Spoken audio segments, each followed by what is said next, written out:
ما غاديش نحيد النظام ديال المقاصة، ولكن سأعمل على تسقيف الأسعار. غادي نزيد بواحد الأقدار في المواد اليوم الهدا اللي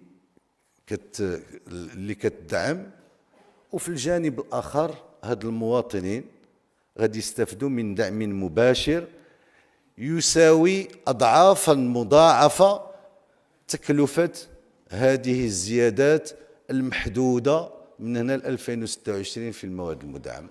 هذا هو الاختيار ديال الحكومة دارته.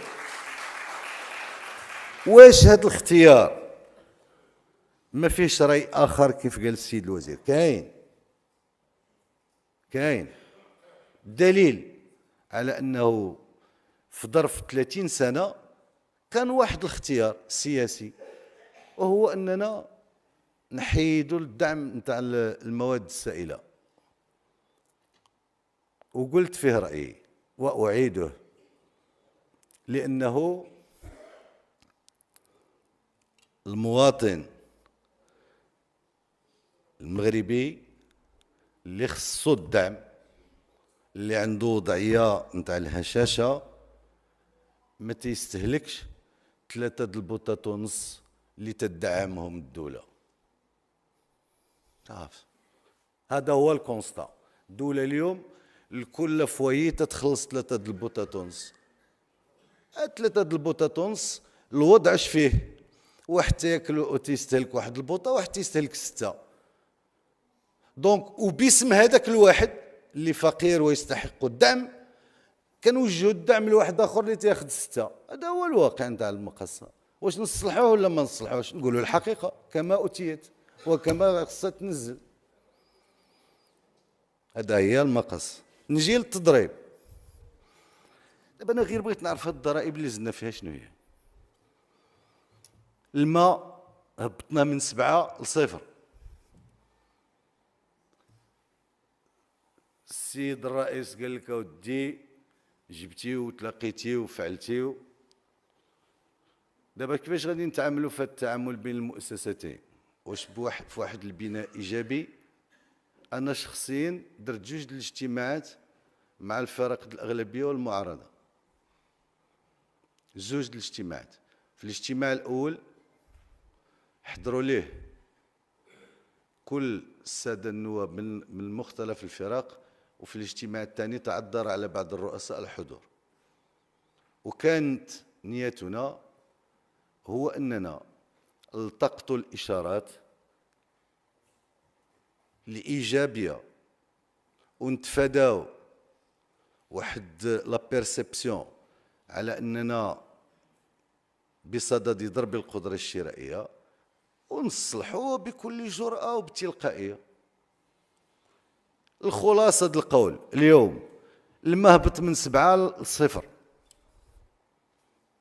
دوك ما قلنا حتى حد ما قالوا دي راه الماء الثمن تاعو خصو ينقص ب7%.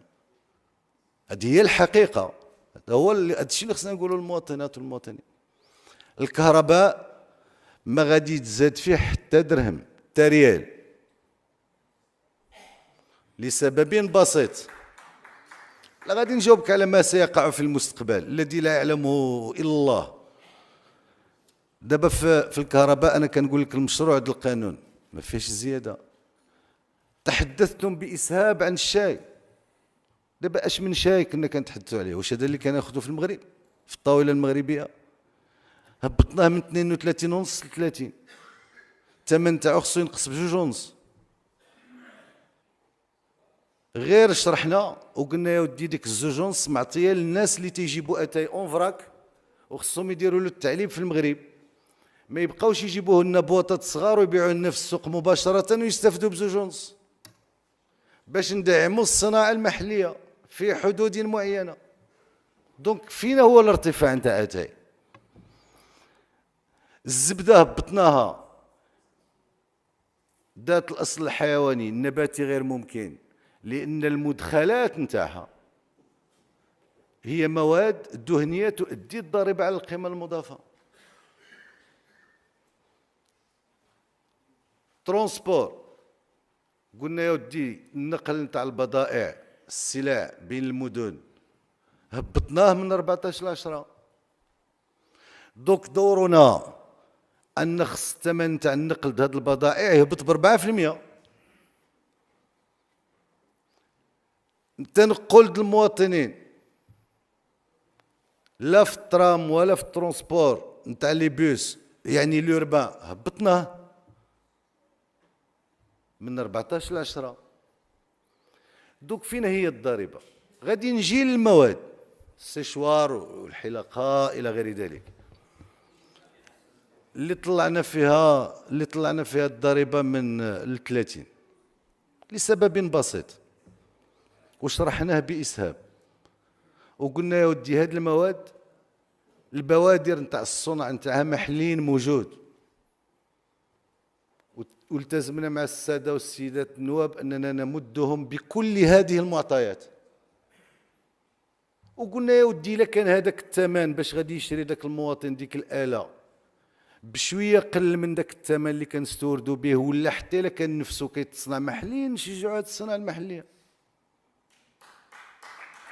هذا هو الاختيار، هذا هو اللي خصنا نتفق جميعا على ان في هذه المجالات الثلاث، ان الموارد البشريه، ان المعلم والاستاذ والطبيب والممرض والاستاذ الجامعي هما محور كل اصلاح.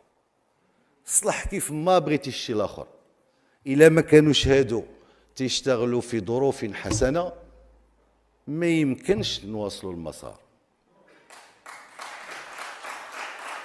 ما يمكنش. وبالتالي ماشي اليوم لانه كاين واحد الاختلاف قد يكون جوهريا مرتبط بالنظام الاساسي بهذه الوضعيه الماديه، ونقولوا بانه المقاربه نتاع اصلاح التعليم ما خداتش بعين الاعتبار القانون الاطار، بانه كان خصنا نرجعوا عاود للحوار المجتمعي. الحوار المجتمعي دام لسنوات حول التعليم وتوج بالقانون الاطار اللي جا للبرلمان، والحكومه من واجبها ان تنزل هذا القانون الاطار وتحمل المسؤوليه نتاعها في التنزيل. إذن هذا هو المقاربة. وأضف إلى ذلك أنه أكيد المحطة الأخيرة والتزام هذا خداه رئيس الحكومة أمام المركزيات النقابية بأنه غادي يفتح حوار قبل نهاية السنة ويكون وصل لصيغته النهائية قبل شهر مارس باش يدخل حيز التنفيذ في السنوات المقبلة، وغادي يعني جميع الموظفين بما فيها إعادة هيكلة جدول